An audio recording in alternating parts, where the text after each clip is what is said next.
ഓരോ കുട്ടിയുടെയും പ്രായത്തിനനുസരിച്ച് പെരുമാറാനും ഇടപെടാനും നമുക്ക് കഴിയണം എന്നുള്ള.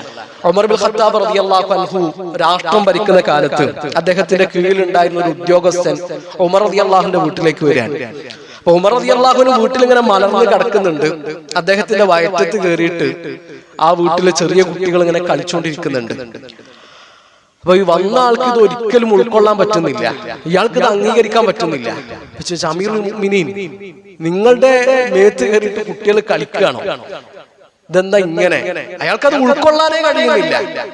അപ്പൊ ഉമർ ഇബ്നുൽ ഖത്താബ് റളിയല്ലാഹു അൻഹു അയാളോട് തിരിച്ചു ചോദിച്ചു, വകൈഫ അൻത മഅ അഹ്ലിക്, നീ നിന്റെ വീട്ടിൽ എങ്ങനെയാണ്?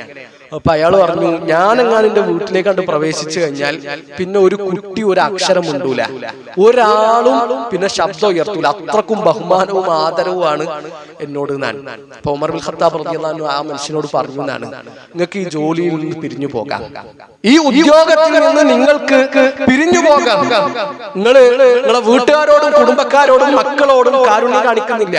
ഫകൈഫ തർഫഖു ബി ഉമ്മത്തി മുഹമ്മദിൻ സല്ലല്ലാഹു അലൈഹി വസല്ലം, പിന്നെ എങ്ങനെയാണ് മുഹമ്മദ് നബി സല്ലല്ലാഹു അലൈഹി വസല്ലമയുടെ ഉമ്മത്തിനോട്, ആ ജനങ്ങളോട് നിങ്ങൾക്ക് കാരുണ്യം കാണിക്കാൻ കഴിയുക എന്ന് ഉമർ ഇബ്നുൽ ഖത്താബ് റളിയല്ലാഹു അൻഹു തിരിച്ചു ചോദിച്ചു.